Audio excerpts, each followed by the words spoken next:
how would you describe where that character was or where you were personally with the mask and the glove and that Yeah. sort of era compared to who you are right now? So I would say the insecurities that I had in my early run in WWE were all based upon what I thought people would perceive me as because of my name and my religion, right? Like coming up on the independence, growing up in America, the name Mustafa Ali wasn't warmly received. And it was an unfortunate thing where I knew, like, oh, if I lean into these bad guy tendencies, if I lean into these, historical stereotypes of what someone that looks like me or has a name like mine would be, it's kind of easy, right? Like I'll get an automatic reaction. But the hard hill to climb, the thing that I wanted to do was, hey, can I truly become a fan favorite despite what I perceived as an obstacle?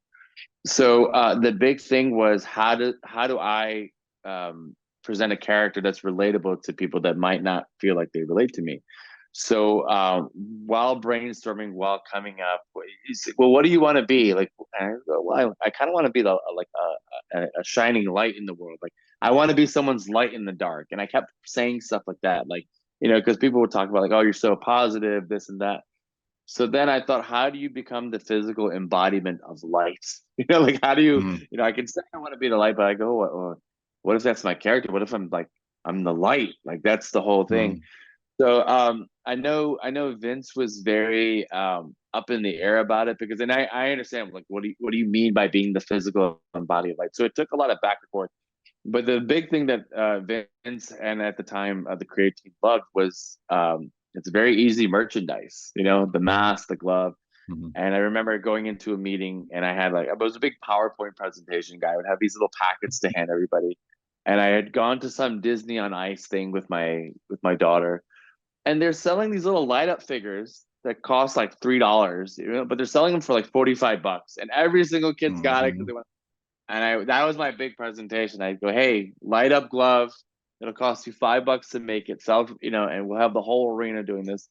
Funny story, when they actually made the light up glove, when they finally figured out how to produce it, I had already turned heel and started retribution. So it was like years later, they go, hey, we made your glove. I'm like, oh, cool. I don't wear it anymore. But yeah, so the big idea behind that was kind of just, okay, how do we, it sounds really bad, but the intention was like, how do we soften up the name Mustafa Ali? Like, how do we make him more like family friendly? Where a kid that, again, that doesn't relate to me or how I look. And it worked, man. Like I had kids Mhm. dressing up as me in Halloween. I had a few signings here and there, and people would wear the light. Like it was a thing, so people still come up to me and put up their hand to do the light gesture. So it was cool, and I think it's something that had the merchandise, like and the right storyline, the right opponent, it would have been something that like people got behind. A lot of people always ask me about like, oh, do you still have the light up stuff? And I do, but yes, the initial concept behind it was just to be the light in the dark.